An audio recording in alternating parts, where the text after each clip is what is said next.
Welcome, folks. Welcome to another What's Up Wednesday. Yes, another week has gone by. Episode 7 here. We got a big show tonight. My name is Scott. I'm your host. Welcome to Go Small, Live Large, a YouTube channel dedicated to the Class B, that would be a van, RV lifestyle. We take you to cool places, introduce you to cool people, and hopefully shorten your learning curve, whether you're still researching, that'd be no-time RVing, maybe part-time RVing, or full-time like me, living in my van. Now over 2 years, February 2019, moved in for full-time in my Winnebago Travato 59 GL. It's a Volta-equipped van, ProMaster-based, 6-cylinder, gasoline, 21 feet, pulling me and my cat around, and it's one amazing experience. We have a big show tonight. We've got all kinds of things going on, and if you can give me a thumb up, somebody, to let me know that the audio and video is coming through good. I'm actually in the Tampa Bay area in a parking lot running off my Verizon cellular service. So if you can just give me a thumb up that we have good connectivity, that would be great. Yeah, so we have a huge show tonight. We're going to go for about an hour. And let me kind of show you what's on the docket. We do this show every week. It's 6 p.m. Central. And what we like to do is bring in special guests. Wait to see my guest tonight. And do some really fun things that, again, help you to be a better RVer right out of the gate. And our special guest tonight is none other than, yes, the Ginger Walkabout. Ginger's going to join us here. There she is. Hey, she's coming in from Texas. Yes, Texas thawed out, so she's got some internet mostly. So she's with us tonight. So she's going to be taking some questions. I have some questions for her. But in addition to Ginger being our special guest tonight, we have another guest coming up next week. And this is a water filtration company that I was introduced to by Embassy RV. So if you're into filtering water, and they're taking a really different approach. So tune in next week, same time, same channel, and we can do a YouTube live with these folks here from No Dirty Earth. And that's the life size of him and me, by the way. He's a really big guy. We also have question of the week this week. We got some really great questions coming in. And the question of the week is around water pressure. So we want to address that. We want Ginger to help us with that because it's a pretty big deal. We've got RV news. We're going to the Golden Globes, so stay tuned for that. And we have a viewer recommendation of the week and a whole lot more around pet photos and songs. And if you haven't seen my video that I released just last Saturday, actually it was Sunday, it was a day late, 48 hours. It was such a big video, I had to cut it into 2 pieces. 48 hours and the Florida Space Coast right across from Cape Canaveral. Kind of the highlight of that was horseshoe crabs, horny horseshoe crabs. No, they wouldn't get off each other. I couldn't believe it. They were so creepy. And Vanlife movie night. I show you how I set up my van to have a big movie experience in my little tiny van. So a lot going on. And tonight is really our special guest, Ginger. So again, Ginger, thank you for joining us. Get those questions coming in. Ginger, maybe introduce yourself. I know you from YouTube. That's where we met, right? Yep. So yeah, we met on YouTube, and then we ended up both at the Escapers Convergence in Arizona almost exactly a year ago. So, and then, we've just kind of stayed friends and, met up on the road a few times, and it's been great. I mean, we essentially have the same exact rig, and it's just sort of fascinating to see how we each deal with our rigs and full timing differently. So yeah, no, it's great. So yeah, I've got what is technically a 2020 Travato GL, but there were no changes from 2019 to 20. It was the half year where they made changes. So, but anyway, so yeah, I started full time, in August of 2019. And I was full time for over a year. And then just recently in October, I did get off the road, and now I'm part time. And I am actually in the process of renting out my van and seeing how that goes. Yeah, we have some questions about that. I have a few questions about that. Kind of why full-time to start with, then go part-time and renting of the van. So these are, if you haven't been to Ginger's website, which is thegingerwalkabout.com, or the YouTube channels. Check them out. I love this one down here on the bottom, Mystery of the Missing Ginger. So maybe just kind of tell us what took, and you guys got some, and gals have some great questions coming in already. Keep them coming in because those are going right to the Ginger Walkabout. But kind of tell us, why did you get RVing to start with? And full-time, there's no heroism in being a full-timer, right? And then you went part-time. So maybe just kind of walk us through that journey. Sure. So I actually have been full-time teleworking for my job for about 3 years before I bought an RV. I'd never had an RV. I'd never used an RV. I'd never gone anywhere in an RV. And I was sitting in Virginia Beach and teleworking, and it was great. But I was like, I want to go see more of the United States and do some different things. And so I started, on YouTube, looking at YouTubers who were full-timing, and it was just me and the dog, and I didn't need, I wasn't going to drag around a fifth wheel. I mean, I could, but it wasn't really my style. And so, I came on the B vans, and I just started watching everybody I could watch on B vans, full-timing, female full-timers. And then I went to a couple of RV shows and settled on the Travato and bought her in June, and then hit the road. I mean, for me, I didn't own a home at the time, so it was easy to leave my rented apartment, and I put my stuff in storage. And so I mean, there was no reason for me not to go full time, and so that was why I decided to do that specifically. You're homeless. Kinda, yeah. I mean, it's a little scary. I mean, if you go back and watch my 5 days in video of when I first started, and it was August in Virginia, and it's 3 a.m, and I'm like in my pajamas in front of the camera, just like this close to a panic attack. That is 100% how it went down. That is not acting. That is 100% what was going on. It was terrifying. And my mother, who's on here, I saw a question from Mom. She can tell you, like, I called her for her birthday and like broke out hysterically crying because it was just so much change. But I mean, now I feel like once you get the hang of it and your rig and then it's like anything, you get used to it and you get good at it, and then it was awesome. So, a little bit like becoming a new traditional homeowner. You're just overwhelmed by everything for the first few months. So, don't panic. It gets better, and don't throw in the towel. Like it gets good. Talk to people like me. Talk to people like Scott. Like Scott was hugely instrumental in me buying the Travato and learning about the systems and getting on the road. So yeah, you can do it. You can do it. That's so true. So if you take a look at your screen there, the question format we like to use that was kind of patented by Kevin 30 and a Wake Up. If you haven't seen his channel, see him. He lives full time in a KL Travato, but it's 3 stars, 3 question marks. That helps us find these more quickly. So get those questions coming in for Ginger. We're going to run kind of with Ginger specific stuff for the next 15 or so minutes. And then we got a few other things to sprinkle in. So this is the YouTube live with our guest, Ginger of the Ginger Walkabout. I saw a good one here, right here. So Ginger, I'll let you kind of answer this. So Linda wants to know, would either of you consider a different type of rig? Well, first of all, full disclosure, that's my mama. That's right. Hi, Mom.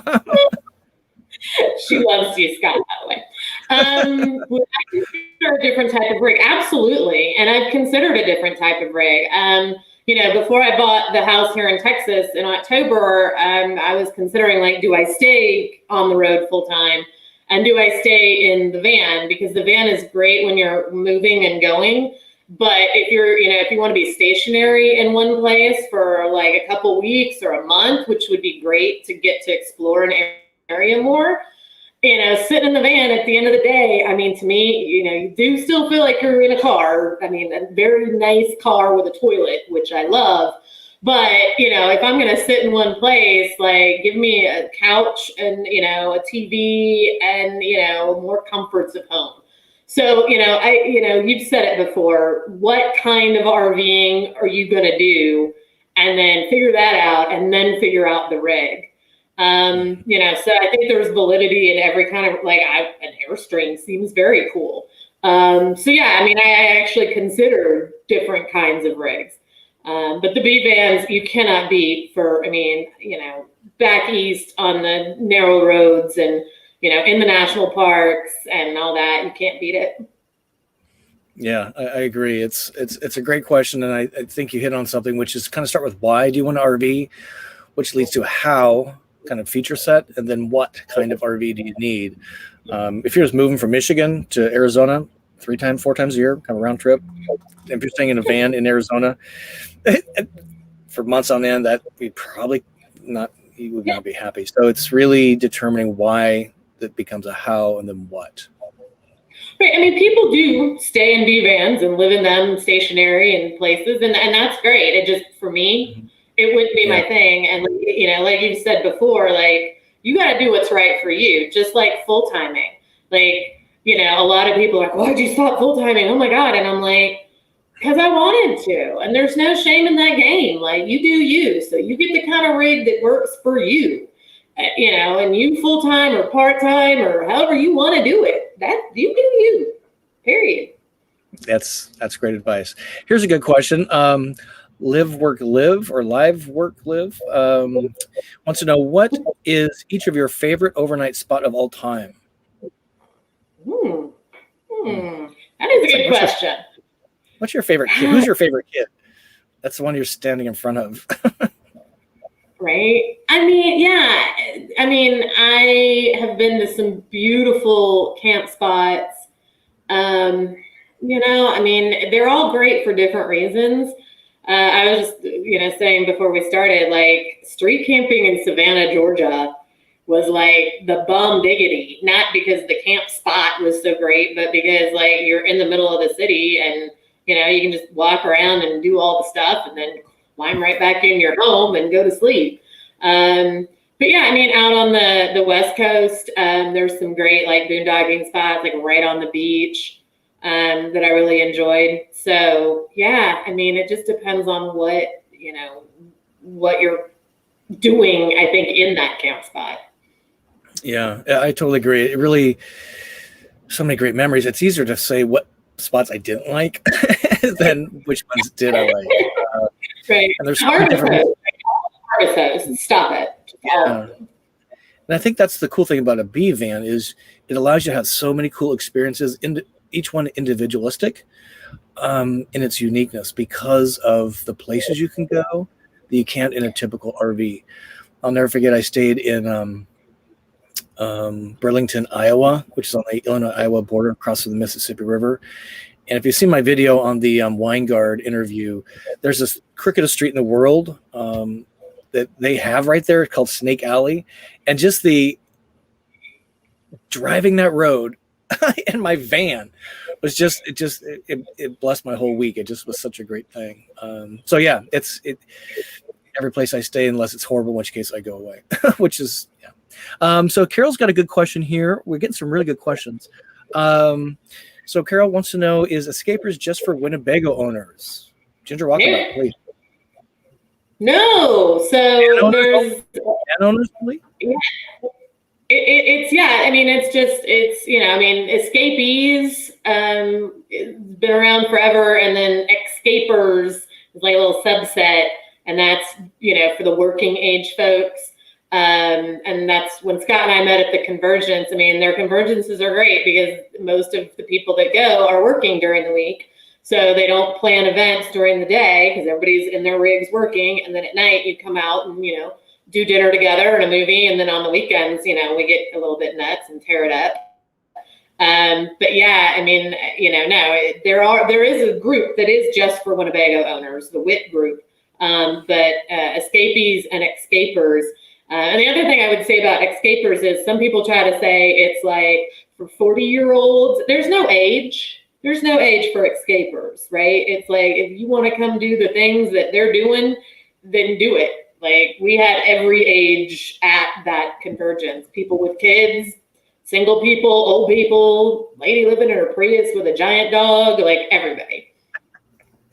Yeah, it's all kinds of age groups, demographics, all kinds of rigs, trailers, huge Class A's, people in their cars. One lady was actually in a Tesla, camping in her Tesla. It was the craziest thing. And what's cool about, like Ginger mentioned, is for the working folks, there's no activities during the day, but they have planned events all week long. So this, you can just actually kind of roll in. Somebody set up the party. You just show up at your own whim, what you want to do. One of my favorite things, Ginger, was the I can't remember the name of it, but it was like open house bar. Rig tour. Rig tour, but it was really a cocktail thing.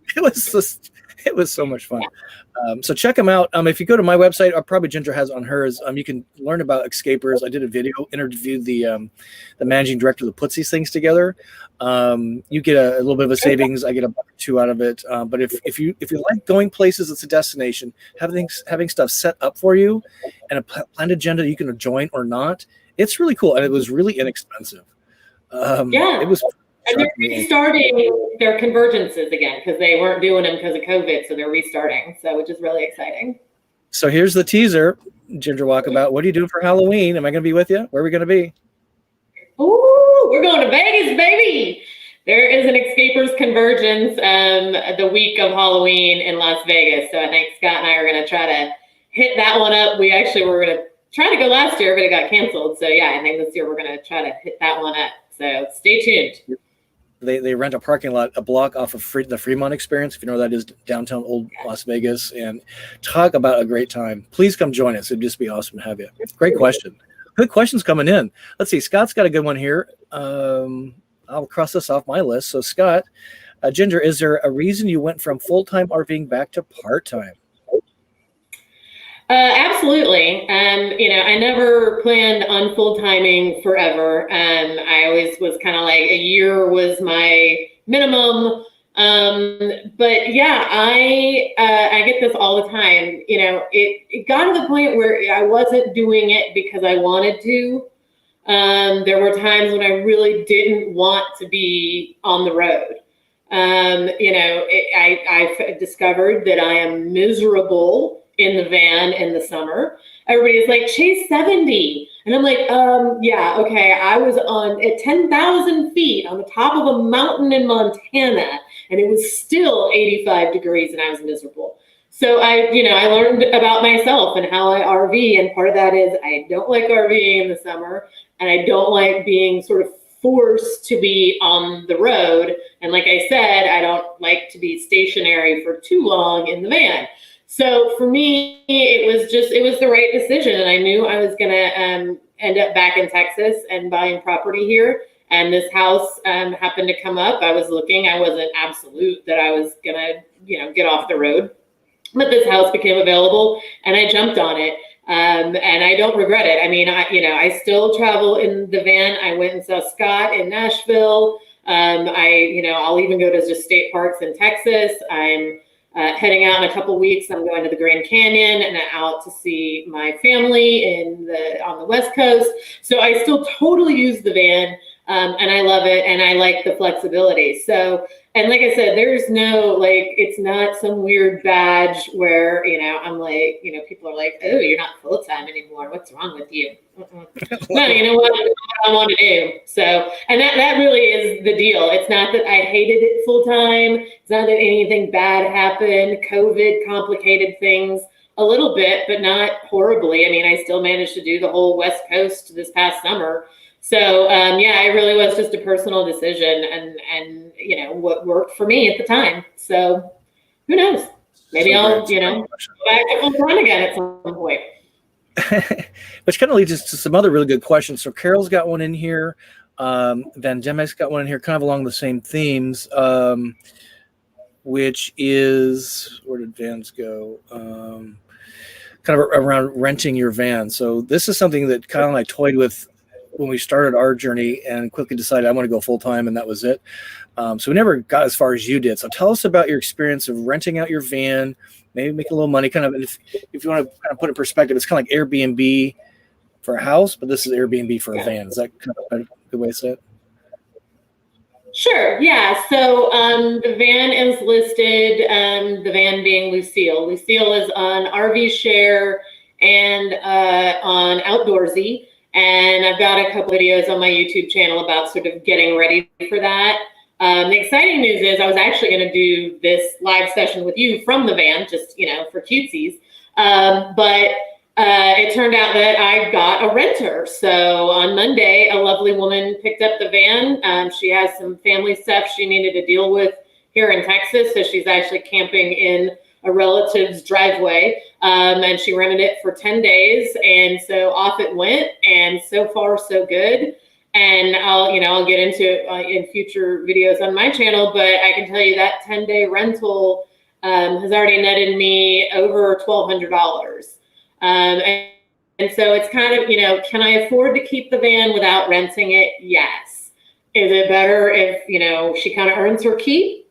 That is better. So yeah, I'm really excited. And, so far so good. I've got another rental coming up with a couple that's taking her to Big Bend in April. So yeah, so far so good. We'll see how it goes. At some point I could get some jerk who tries to hijack her and go to Burning Man and tear it up. But so far, it's working out great. So, the insurance is a big thing that you got to work out. I got a video on that. But yeah, if you're thinking about getting the rig, a lot of people say, well, I want a rig, but I'm not going to get a rig until I'm retired because I can't afford it or whatever. I mean, the RV rental market is huge.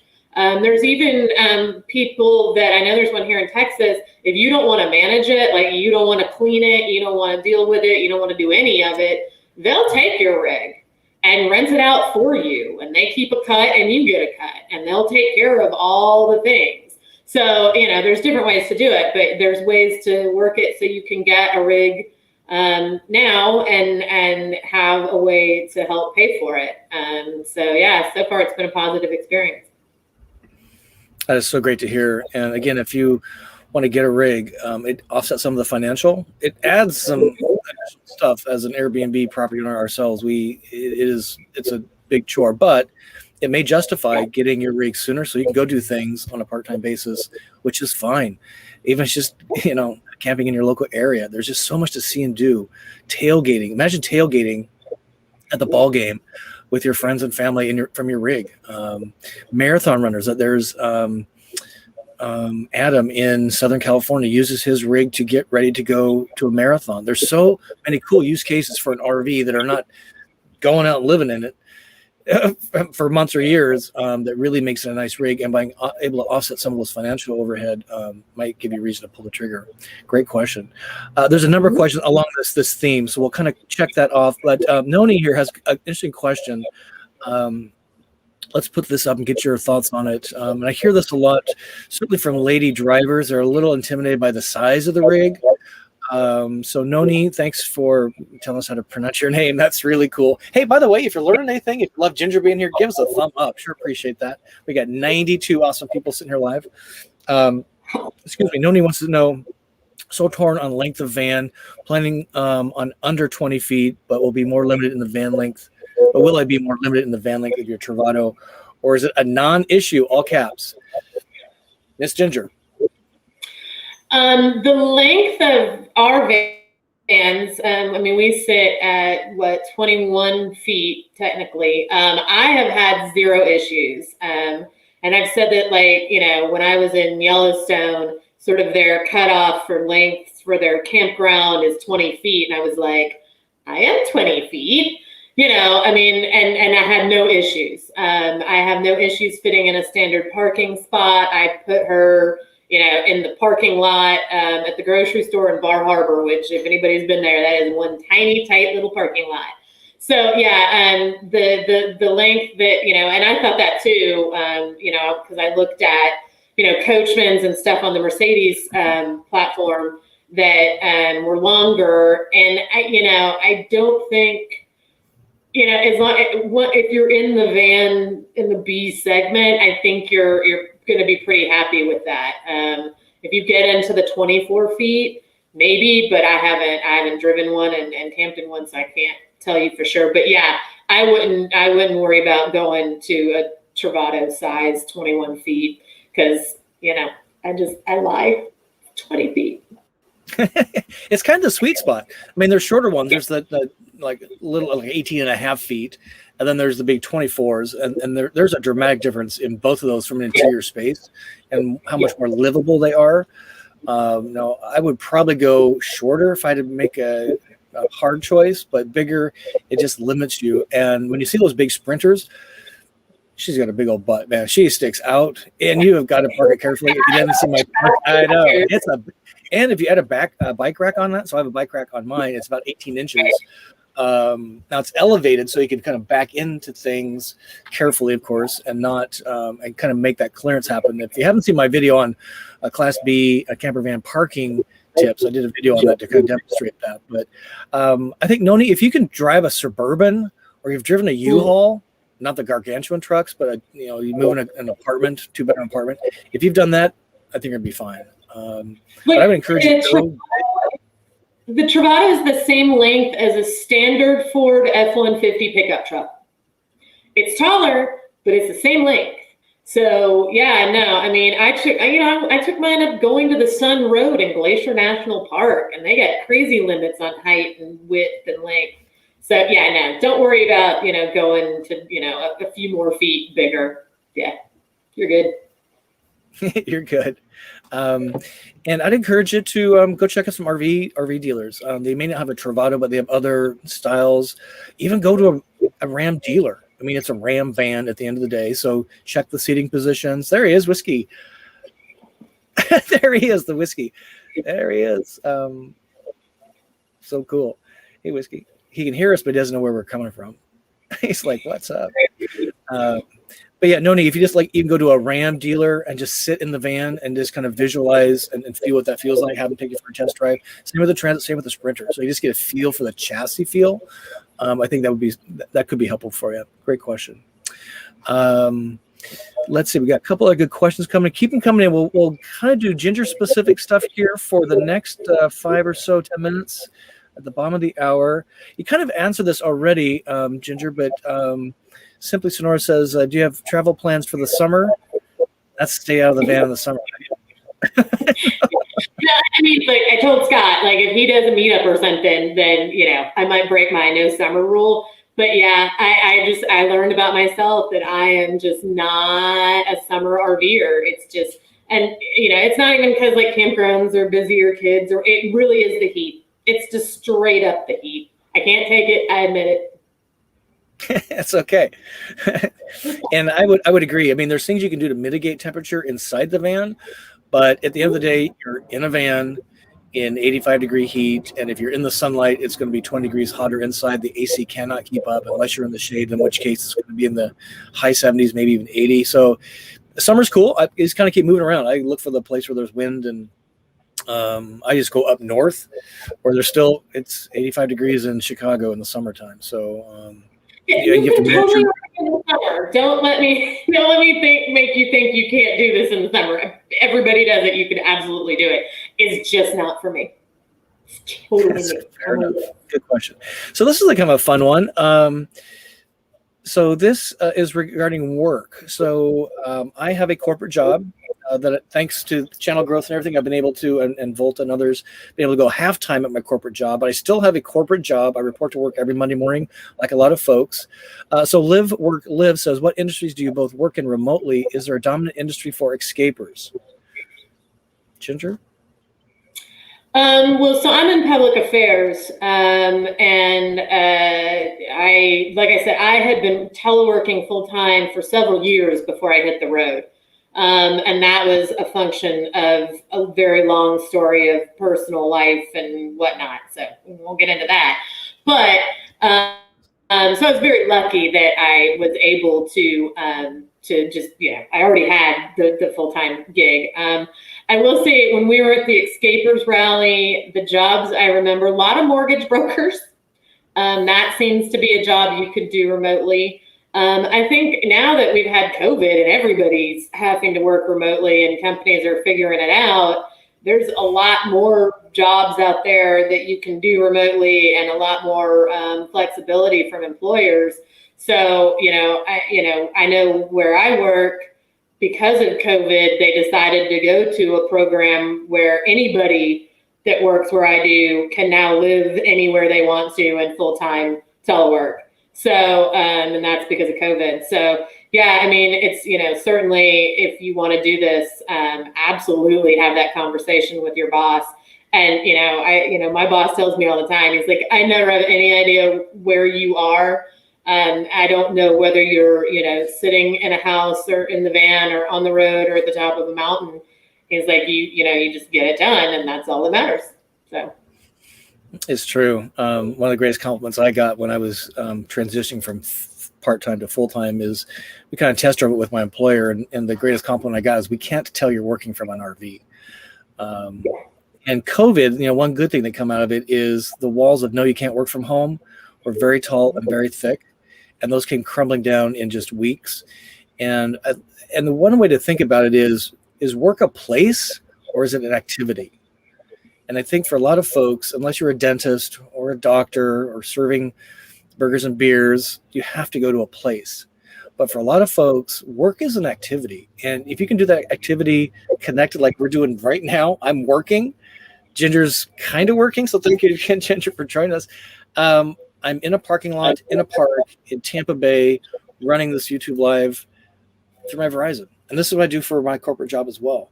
So if you have the means to rework your work style and you're not location dependent, then take a look at it. If you go to my website, kind of hawk on my website, but if you become a member, which is free, just need an email address, you have access to a bunch of PDFs. One of those is how to ditch the desk, keep the job, or something like that. It was a clever thing pre-COVID. And it was a handbook on how to help you get on the road and work from the road. So check that out. I'll link that in the show notes later. I forgot about that. But yeah, it's works up activity generally, not a place. Okay, so this tees up, we'll kind of get through some other content. So Traveling Skinny wants to know, and this is going to be our RV news of the week, which we'll show in just a moment here. But we wanted to comment on this. Actually, let me not do that. Hold on. I'll do this in order. So Ginger is famous for, I know, right? Modifications. Yes. I have a question. So I modify the outside of my van. I've made one modification on the inside, and that's the shower. We got a video coming up on that. But you've done a lot of modifications and a lot of videos about it. Thank you. And by the way, if you ever want to know how a black tank valve works, autopsy is a good word for it because the Ginger did an amazing job. 25 minutes of 18 and a half minutes of what a black tank valve, how it works. You got to see it. It makes you appreciate that valve so much more. Kind of walks through some of the modifications you've done to your van, mods as they're called often. And what's your favorite one at this point? Probably my favorite one is still the table mod. That to me, that table was just ridiculous. It's stationary, it's huge, it's hard to get around. The table in the G was just ridiculous. So yeah, I ended up at the family compound in California for 10 weeks when COVID hit and they shut everything down. I actually got to California from Arizona. The day I got to California, 3 hours later, they locked the state down. So I was there for 10 weeks and, Uncle Pat, the amazing, famous Uncle Pat and I just got to work on all the mods. And I think the table's my favorite. It's still great. I still love it. It still works amazingly. It's basically, we just swapped it out for a Lagoon table mount. The kitchen faucet was good. We did so many things. The WeBoost has been helpful as far as getting cell service in places. And I actually just today in the mail got my new bathroom faucet, the same one that you have. And so I'm going to be back out in California in a couple of weeks, and fingers crossed, Uncle Pat is down for another project. So we will have the return of Uncle Pat, and we'll put that in. So yeah, probably the table mount, which, of all the things that, I'm disappointed in Winnebago in the 2022 G floor plan, they have gone to the Lagoon table mount, which I love. I know Scott's not a fan, but that's the thing. Everybody's got their own different ways they like to use the van, and they're all valid. Yeah, it's so great. It's just funny how, and I think one thing about the van in general is it really reflects the owner more deeply than the bigger rigs, both on the inside and the outside. It really reflects the owner's personality. I think that's one reason why the small van builders are just so hot right now, because it's really a reflection of the individual. But you crawl into Lucille, you see her mods, and I get a little like, maybe I need some of these. I got a new shower. Well, Wait till you guys see. Follow your decor and how open and airy yours is, because like you don't have the overslider shelf and you don't have the curtain separating the cab, and so there's stuff about Lily that I'm kind of jealous of. So yeah, no, everybody does their own thing, and that's why it's always interesting to get into people's rigs, even if they're the exact same model as yours, because nobody's is going to be the same. It's so true. There's a few more questions coming. Keep them coming in. Ginger, thanks for being our guest. Really appreciate it. Can you hang out with us for another 20 minutes or so? Absolutely. I'm here. Let's do it. Let's do it. Okay. So we got a couple other items here. So we got a very busy show like they always are. So I am kind of experimenting. We're on episode 7 of What's Up Wednesday. I really am getting some good feedback from folks that they like this format. I'm struggling with the time though. So right now we've got about 100 people in here, which is live. That's amazing. It might be our all-time high for this show. But it's late here. It's 7:30 in Florida. So I'm trying to find out when is the best time for you to have a YouTube live where you can participate. Now there's the replay afterwards, which is great. If you go to YouTube tonight, if you're on my subscriber list, you probably received this poll question. If you can really help me out, this would be great. What time of day on Central Time would you be most likely to participate on a YouTube live session? I'm hoping it's a little earlier in the day than 7 p.m. Eastern, but it's up to you. This is all about you folks, not me. So if you can help us out there, that'd be great. And let's get to the next. So this is the viewer question of the week. And this is a good one. Let me zoom out so you guys can see this, and gals. So this comes from viewer Heath. He is responding to a video I did. It was a black tank challenge with Chad and Paul. They used to have a Travato KL, and they've moved on to a Storyteller Overlander. But they had a black tank throwdown challenge on how fast can you empty your tanks. Spoiler alert, I lost because I had a kink in the hose. But he wants to know, he talks about pressure here. And this is a really important topic. And what I've done is he wants to know, why would you need a pressure regulator to fill a tank? Isn't the regulator for your plumbing when hooked to city water? If you're just filling up your tank, why would you need to protect the faucet fittings from pressure? So this is a really good question, whether you're kind of researching or are new to RVing. This can be a really big deal. Ginger, you want to take a whack at this? So in our rig specifically, I'm not entirely sure that the where you hook up to the side of the van goes straight into the tank. I'm not sure there's not a hose between that inlet and the tank that you would need to protect. The other thing is, I don't see the harm in putting a regulator on. I've been to some campgrounds where the water pressure was insane. And, right. I'm not taking the risk of blowing out my pipes because I didn't want to put a $2 item on the thing. I just leave my pressure regulator screwed onto my water filter, and, I don't even think about it. Yeah, you're exactly right. So to kind of answer specifically, so Heath, why would you need a pressure regulator to fill a tank? Because you're running off of city pressure, and as Ginger talks about, it varies wildly. It's really crazy. And the RV parks in particular, because they're feeding water to so many spigots, they over pressurize, and that's why if you're filling the tank, you want to have your pressure regulator on there.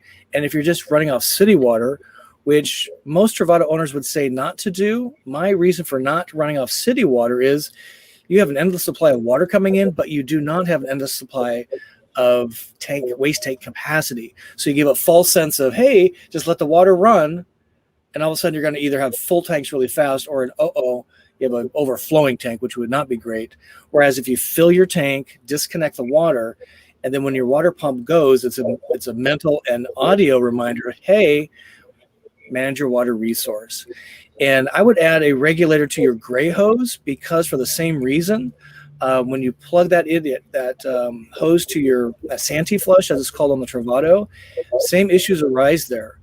Is you could overpressurize, and these are, plastic hoses, not even the strong stuff in your house. It's the little red and blue hoses. So why damage something when a $10 part will make it much safer? Now I will tell you, when I changed my my shower sink, I had to remove the toilet paper holder and get in under the sink. And I was very happy to find this, actually, because I was nervous about this, is that there was an internal pressure regulator on my Santee flush. I'm assuming it's on my other parts. I don't know, but just for safety's sake, I use a pressure regulator all the time. Are you sure it was the pressure regulator, or was it the backflow preventer? Because I know there's a backflow preventer on the Santee flush. Now that you say that, it was kind of a weird looking, looked like an almond. So maybe you're right. So maybe it's a pressure regulator. The backflow is probably I just would not hook up to even water at my own house without, pressure regulators are so easy, and it just, it saves you from what could be a world of hurt. Absolutely. You have to have it. Not necessarily, but I don't know why you wouldn't. Great question. So let's take a look at some other questions. So again, the format is 3 stars, 3 question marks. David is a little curious here. He wants to know what is this. Let's see if I can zoom back up. Where do I go for this right here? He wants to know what these other side. the Chinese letters are. One. So we had 3 of them. Luck was one. Kyle's name, my partner's the other, and my name's Scott. I lost someplace in South Dakota. It fell off and blew off, and I didn't realize it. So now it's just Lucky Kyle. But that's what that is. And this one directly above my head is a very famous Picasso that is in Madrid, in the Museum of Art there in Madrid. A really famous, ginormous. It's probably 30 feet long. But here it is in my van. It's pretty cool. Thanks for asking. I love those kind of questions. Other questions here, folks. Yeah, this is a go. So Ginger, this is Linda. Mom, hey Mom, what's up? I like Ginger changing the outlets around the table, much more useful. Tell us about that. Yeah, so Scott's complained about this too. So the outlets for the dinette are up underneath the cabinet. So on the bottom of the cabinet. So when you plug stuff in, you just get cables hanging down in front of the window. And it's just, I get why they do that, because that's where the wires are coming through the van. And so that's where they put the outlets. But yeah, it was just, that just didn't work for me. And so the magic Uncle Pat, he ran, we ran a 12-volt cigarette lighter outlet that I plugged my WeBoost into. And then turns out where the Truma is plugged in under the bench seat, there's actually like a regular household outlet with 2 plugs. The Truma is plugged into one and the other is empty. So all we did was run basically an extension cord from that out to and then mounted the little box on the wall that you can plug stuff into. So that's all that is. So that didn't even require, going back to the panel or anything. The 12-volt, we did go back to the panel, but yeah, it's just a cleaner look, gives you more outlets. I will say the downside is if someone's sitting on that bench seat, like they'll be knocking their legs into it. So it may not be for everybody. But yeah, it just made more sense. Thanks, Mom. Thanks, Mom. So Suzanne has a good question here for Ginger. So Suzanne wants to know, which TMPS system do you have on Lucille? If you're not familiar with that, I think it's TPMS, Tire Pressure Monitoring System. So you have one on Lucille? Well, so the ProMasters have one. The problem is that all you get on the dashboard is the idiot light. So if your tire gets catastrophically low on air, the idiot light comes on. You don't know which tire, you don't know how low, you just know stop driving. I switched out the head unit, which is the stereo in the van, And as part of that, it is now integrated with the OBD2 port, which is the little computer port that the service technician plugs into to get all the information about your vehicle. And so through that is actual tire pressure monitoring. And so I can pull that up on my big 4-inch, Alpine Halo screen and see the tire pressures whenever I want to. And it's super important because tires, that's almost a 9,000 pound vehicle. You don't want to be rolling on tires that aren't good. So, it's actually saved me a couple times. So yeah, it goes through the OBD2 port. Now I will tell you, if you don't want to, spend $2,000 on an Alpine Halo, then you should feel free to, I haven't used a regular TPMS system like you would do in like a fifth wheel or something. But they do have little gadgets that you plug into your OBD2 port, and then you just have a Bluetooth on your phone, and you can look at all the same information on your phone. And that's the way I would go if I wasn't going to switch out my head unit. Yeah, and I have a love-hate relationship with my TPMS unit in my Ram. The controller unit needs to be replaced again. Replaced it once already. I'm kind of thinking about getting a third party that actually fits onto the air stem on the actual tire. It's a few $100s, but we'll give you a sense of comfort because I drive around now and have for the last 10,000 miles with my tire pressure light on. It's not really awesome. I use my manual thing just to check them before I'm going for a big drive. And if you're a Costco member, hot tip, if you're a Costco member, you can roll into their tire center and they'll fill your tires. And so I do that a lot when I fill up with gasoline. So I know. I roll into Walmart tire center all the time, and I'm like, "Hi, can you put some air in my tires?" And they're like, "You're a lady. You're a lady. You can get away with things I can't." I'm an old lady. Well, that's so here's RV news headlines. So we've been talking about a lot of the growth in the RV industry. So this topic keeps coming up. In fact, one of the viewer questions tonight was about this movie. So the RV news headlines tonight is that the Golden Globe Award for Best Picture Drama was given to Nomadland. Yes. Oh, you guys aren't even seeing this. I'm sorry. There we go. Nomadland. And out of some shaming, I went to go look at it. It turns out I have to sign up for Hulu, which is, I guess, okay. But Ginger, you've seen it. Tell us a little bit about this movie. Yeah, well, just go do Hulu's free trial. It's fine. And then cancel. I watched it 2 days ago. I thought it was very good. And I think it was, it's pretty accurate. she goes to, well, I don't want to do spoilers, but she goes to RTR. That's not a real RTR. Anyway, there's some real life full-time, RVers in it. It kind of comes off as if she's forced to do this through circumstance. And a lot of the people in the movie have been forced to do this because of circumstance. So it certainly leaves out a segment of full-timers like us who do it, because we want to. And again, there's every kind of RVer out there. But as far as just, a movie, I thought it was very good and very well done. And it shows a lot of the things that I've heard about people talk about as far as jobs that RVers do, seasonal work and camp host and Amazon and stuff like that. So I think it was very realistic and I think it was very well done. That's cool. Well, maybe I'll take you up on your free Hulu because I should watch it. But let's see. So all the headline news that we show here are on my website. This will be posted here as soon as we get done tonight. So you can go click this and read about the winning the awards, which is great. We got a few more viewer questions coming in. So keep them coming in. We've got about 10 or 15 minutes left. So we always like to do viewer recommendation of the week. And what we do here is we learn together, we share together. You decide what's best for you.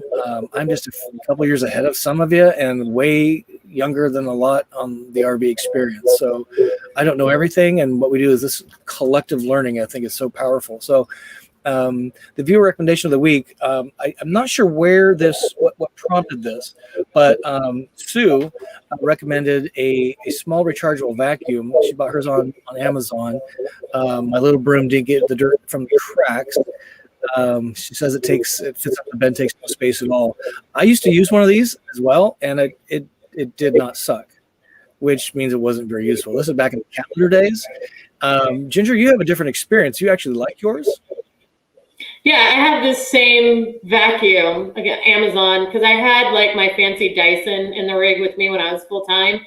But I didn't want to keep that in there for renters, and so I bought this cheap little hand vac, and I love it. I use it, and I think it works great. So yeah, I'm on board. I'm on board. I just use a full size broom, and it really works a lot of magic. So we have a question coming in here. From Live Work Live. I'm sorry. So let me get this off. So Kazoo wants to know about knee replacements. Cannot Neil climb up the roof or get up from the ground? Do you think I can take care of everything in a Travato with these limitations? It's a little subjective, but I mean there's some moving around.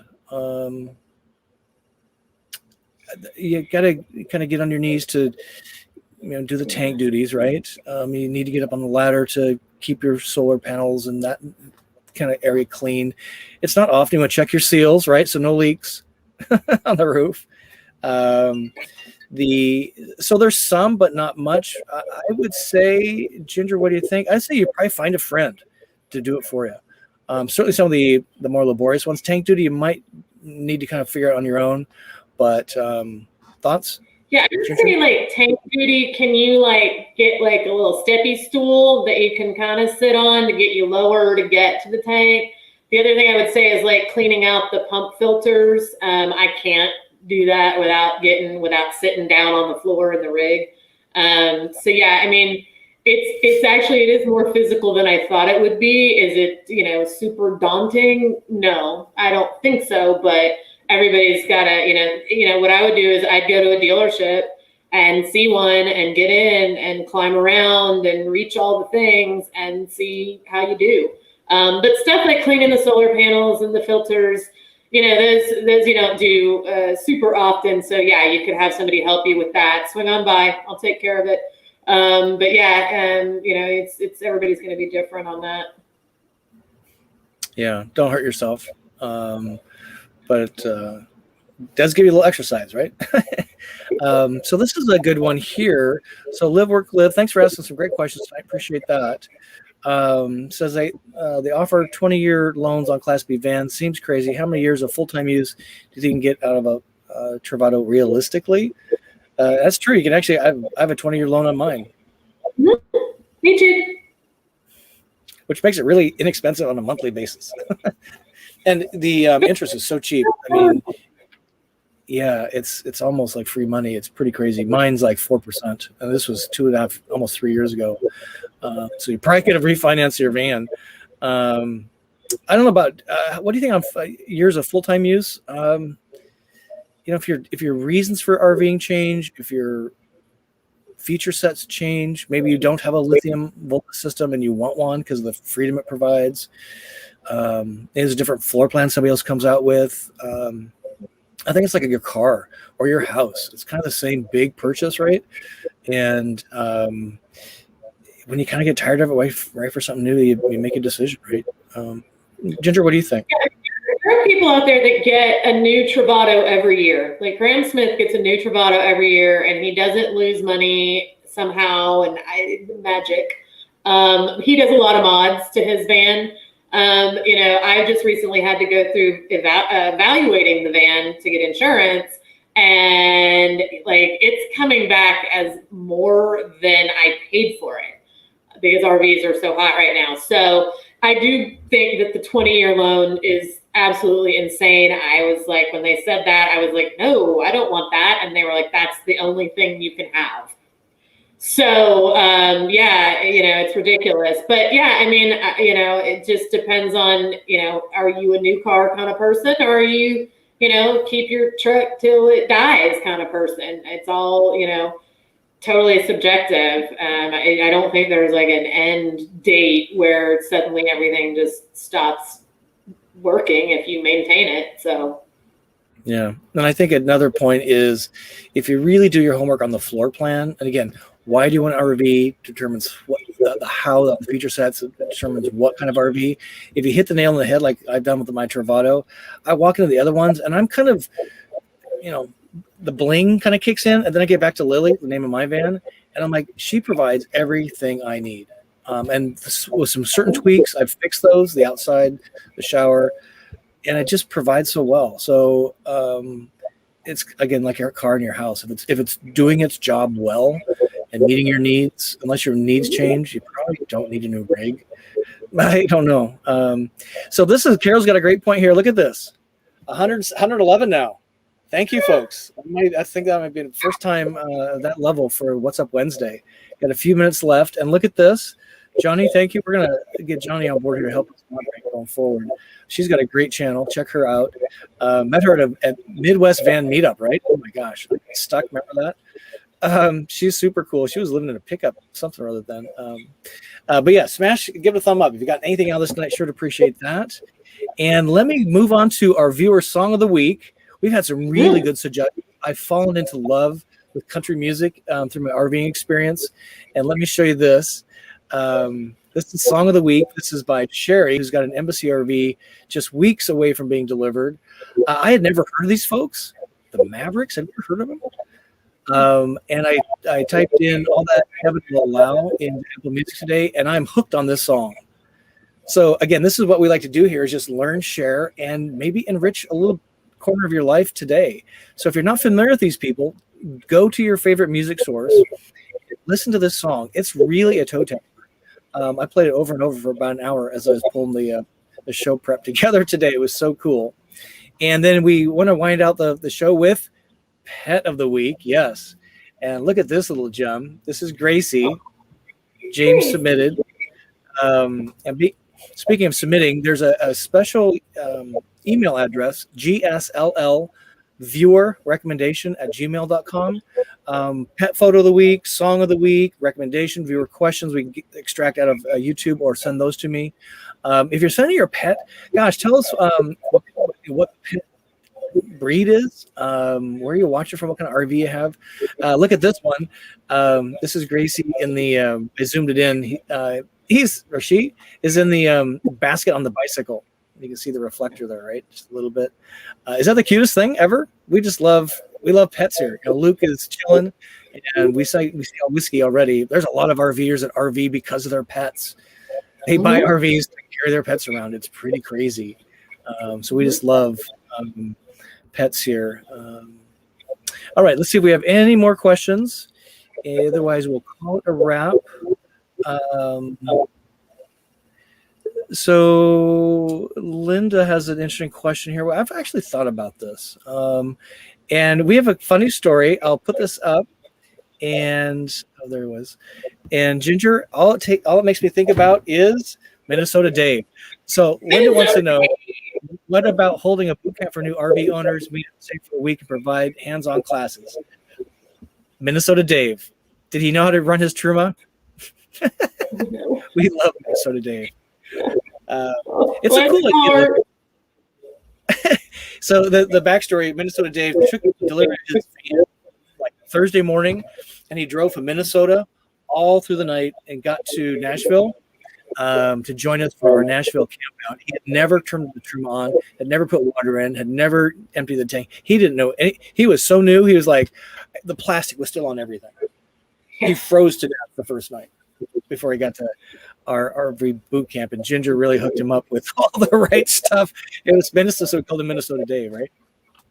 Yes, I gave him his road name, but like I love, that's why my YouTube channel exists. Like it's just I want to help people, do things that if I figured it out, let me help you figure it out. And so yeah, I was probably enjoying helping Minnesota Dave learn his Travato than he was enjoying being helped. So yeah, I mean, there are, like, I know the escapees do an RV boot camp, that they do that sort of thing. I'm available. If you get a new Travato and you don't know what you're doing, call me up. We'll go to a campground. I'll camp next to you and we'll hang out and we'll get it figured. Like, it'll give me an excuse to travel. So like, seriously, it's a great idea. And watching channels like Scott's, Scott was instrumental for me.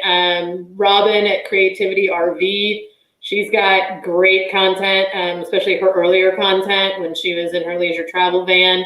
You know, simple stuff like where to find fresh water and stuff like that. So yeah, I mean, I learned from the best, and so I try to, you know, kind of help pass that along too. So hopefully people find my videos helpful, and you know, that's all I can ask for. Yeah, it's so true. And so check out my website on a frequent basis. We are planning some, what I'm calling van berees, which are channel campouts. We did the last one in Nashville. It was so much fun.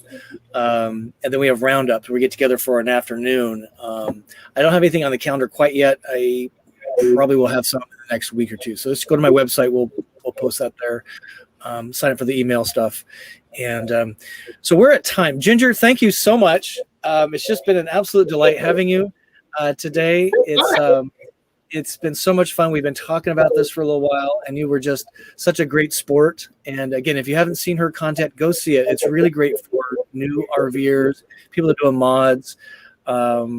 I love you because you're just brassy and sassy. You just call as it is. I just love that about you. And she's so much fun. If you get a chance to connect up with her, take her up on that offer. And as always, I just want to thank each and every one of you for being here, watching the replay, commenting, subscribing. We're really growing like crazy right now. So it's because of you we do this. I mean, it's really just a labor of love. So Ginger, thank you again. And everybody, thank you very much. Bye, everybody. We'll see you soon.